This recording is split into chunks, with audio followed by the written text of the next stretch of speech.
sick? Why don't you just stay in the hospital forever, then? Over the phone, my husband uttered these cruel words. His reaction, which I never expected, made my voice tremble. What are you saying? I don't need a sick wife.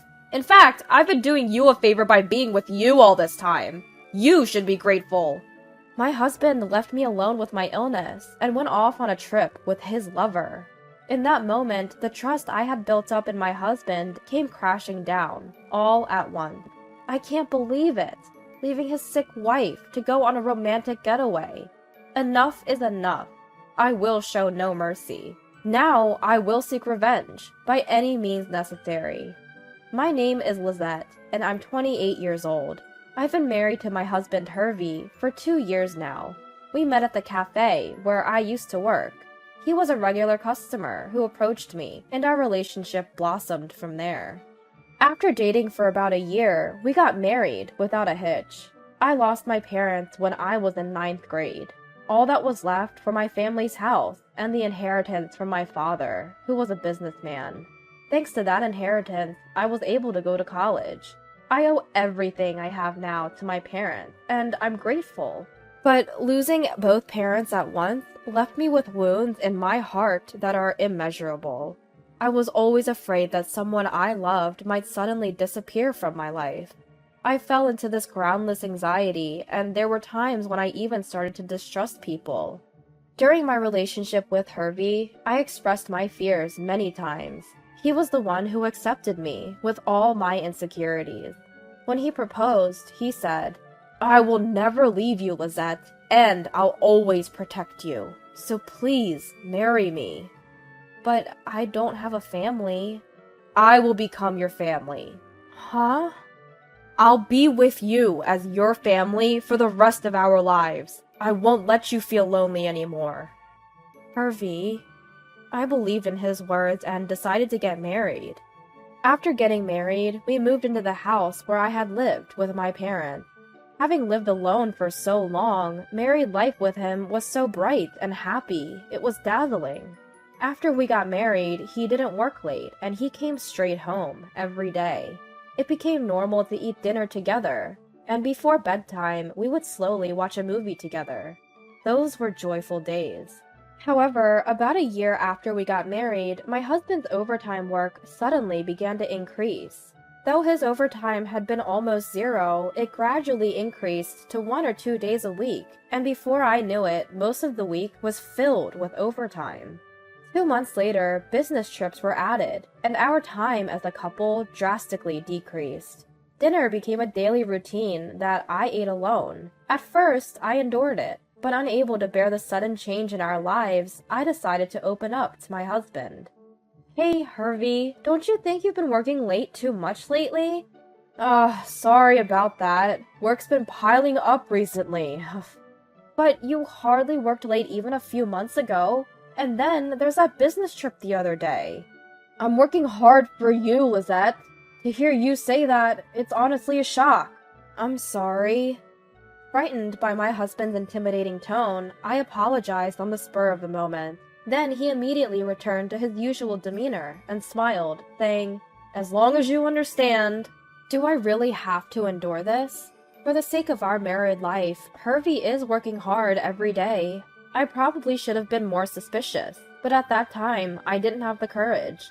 To me, who had lost my family, Hervey was my only family left. I didn't want to lose my precious family ever again. Because of these feelings, I couldn't confront him any further. Several months later, on this day, Hervey came home in a state of inebriation like never before. Despite my welcoming, "You're home!" He didn't respond at all. Went straight to the bed and fell asleep, still in his suit. Why? He said he was working late today. An indescribable anxiety overwhelms me. Why is he drunk? Wasn't he supposed to be working late? What has he really been doing all this time? And where? I had so many questions I wanted to ask, but I didn't want to damage our relationship, so I had been turning a blind eye, until now. When I glanced at my husband, who was sleeping contently in bed, I noticed his mobile phone sticking out of his pocket. Could it be that he's hiding something from me? Such a suspicion crossed my mind. Before I knew it, I had my husband's mobile phone secretly in my hand. While he slept, I used his fingerprints to unlock it. Then, on the screen that opened, I saw a long conversation with someone named Lover. "Thanks to you, Hervey, I had a great time today. Thank you. When can we meet again? Leave your wife soon and be with me." In the photo folder, there were numerous pictures of Hervey with a woman, presumably Lover. Some of them were quite explicit, and I felt a wave of nausea rise in my throat. With my husband's mobile phone still in my hand, I rushed to the bathroom to catch my breath. Somehow, I managed to keep my composure, but it was too much for me to bear alone. Then I thought of Briella, my best friend from high school, who now lives abroad. She is very intelligent, and after studying abroad in college, she is now working overseas. When I dialed the international number, she answered after a few rings. "Hello? Briella? What should I do? I don't think I can handle this anymore." I cried to her, telling her this. What? Wait, Lizette? What's going on? "My husband, Hervey, he's been cheating on me." Cheating? I explained the whole situation to Briella, about how after a year of marriage, his overtime and business trips suddenly increased, how he came home drunk, even though he said he was working late, and how I had seen evidence of his infidelity on his mobile phone. I explained sobbing, and Briella silently listened. When I had finished telling her everything, she spoke to me.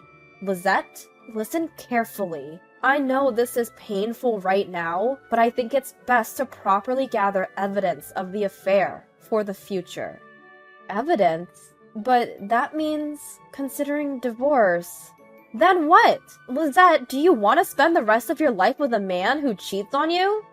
I don't know. I know that you care about your family, Lizette, but can someone who makes you miserable truly be called family? Briella. Her words woke me up. I realized that I had unconditionally believed everything my husband had said. It was strange, thinking back, how suddenly overtime and business trips had become so frequent. Out of fear of losing him, I had turned my eyes away from reality. With Briella's advice, I decided to start taking steps towards divorcing Hervey. First, I transferred all the evidence of his infidelity that was on his mobile phone to mine. Briella introduced me to a lawyer she knew, and I diligently gathered evidence, guided by the lawyer's advice. I followed my husband, regularly checked his mobile phone. Collecting evidence while juggling work and household chores was truly exhausting. I even cut back on sleep, so my body was on the brink, and I collapsed several times. After all that effort, within a few months, I had gathered a significant amount of evidence of infidelity. With all this, I should definitely be able to divorce him advantageously. Finally, all my hard work seemed to be paying off, but just when I thought that, I collapsed at work and was rushed to the hospital. I thought it was just exhaustion, but the examination revealed a certain illness. I had to be hospitalized immediately. I had gathered the evidence and it was just the right time, but still, there was nothing to be done about the illness. I called my husband to tell him about it. "Hervey, can you talk for a moment?" "What? Didn't I tell you I'm on a business trip for a while starting today?" "Actually, I collapsed at work. I need to be hospitalized for a bit." "Huh? So?" "What do you mean, so? Is that all you have to say? You're going to be in the hospital, right? You'll be safe there." By this time, my husband had lost interest in me and was meeting with his lover almost every day. His treatment of me had become so careless that I even wondered if he was trying to get caught. Naturally, my feelings for him had completely cooled off. I was fed up with his complete lack of concern, and I couldn't help but ask, "You're thinking it's lucky that I'm hospitalized, aren't you?" "Huh? What are you talking about all of a sudden? That's a pain." "But it's true, isn't it? Today, you're not going on a business trip. You're going on a vacation with your lover." "What? How did you find out about that?"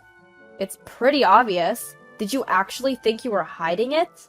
I thought he would deny it more, but my husband surprisingly admitted to the affair quite easily. Perhaps thinking he was already caught, he suddenly became defiant. Yeah, that's right. I am having an affair. You got a problem with that? Ugh. How can you be so brazen? After all this time, you've been deceiving me. It's your fault for being fooled, right? And why don't you just stay in the hospital forever? What are you talking about? I don't need a sick wife. I've been doing you a favor by staying married to you this long, so be grateful. In that moment, all my feelings turned into anger towards my husband. Be grateful? This is not the married life I wanted. He's making a fool of me. I'll make him regret this. I will never forgive you, Hervey. Holding back the urge to scream at him, I calmly tell my husband. Then he responds with propagation. Feel free to do as you wish. You can't divorce me anyway. Why do you think that? Because it's true, right? I'm the only family you have. If you lose me now, you'll be all alone again. Are you okay with that? Huh. Family. Huh. Just behave and we'll remain a family. That's the deal.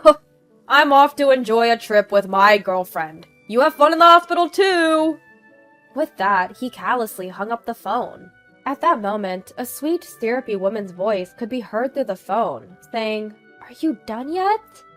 Perhaps he doesn't feel the need to hide it anymore. Even if his affair is exposed, he thinks I can't move forward with a divorce. Don't underestimate me. If he thinks that just by using the word family, he can fool me so easily, he's sorely mistaken. If you're feeling that way, just know that I have thoughts of my own. As I was filled with determination, I received a call from Briella, perfectly timed. I quickly explained the content of the previous conversation. So, that's the situation. Hervey seems to think I can't divorce him. What? Seriously? How much more can he belittle you? I know, right? Well, I'm planning on getting a divorce. The biggest problem is what to do after the divorce. What do you mean? You see, and Briella probably knows this too, the house I'm living in now is mine.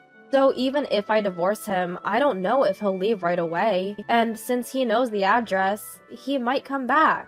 I see. After a moment of thought, Briella excitedly exclaimed, "That's it! Hey Lizette, I have a great idea." Huh? I opened my eyes wide at the idea that came out of her mouth. But now, I don't have time to hesitate. I accepted her proposal and decided to proceed with the plan simultaneously with the hospitalization.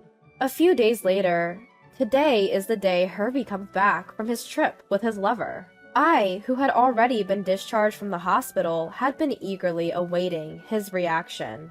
As expected, I got a call from Hervey in the afternoon. Hello? When I calmly answered the phone, he suddenly raised his voice in anger. Hey, you! What's going on here? What do you mean, what's going on? Inside the house! Everything is gone except for my personal belongings, isn't it? Yes, that's right. Is there a problem with that? What? Where did you take all the furniture and appliances? You didn't sell them to get back at me, did you? Of course not, silly. I moved them to my new place. What? A new place? The word new place seemed to surprise him quite a bit. I guess the idea of me moving out on my own never crossed his mind. Hervey continued to blame me in a strong tone. Don't mess with me! You can't just move out on your own! We need to talk first. Tell me the address. Huh? No thanks. What do you mean? Are you saying it's fine if I don't come back? Yes, it's fine. What? I don't want to see you anymore, so I moved out, quietly. Oh, by the way, I've already sold the house. Please move your stuff out by the end of the month. What are you saying? You still don't get it? I'm saying, let's get divorced.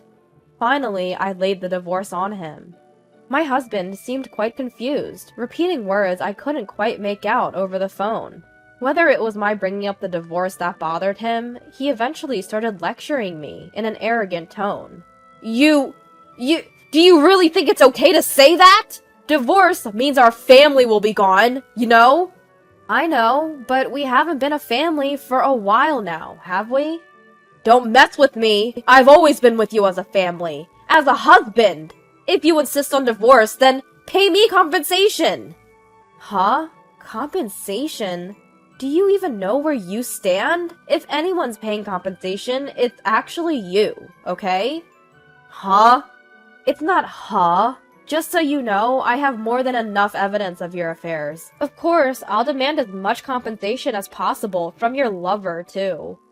My husband's voice suddenly became very small over the phone, and I could feel his panic. Realizing that he was the one who would be demanded to pay compensation, he quickly changed his attitude and began to plead.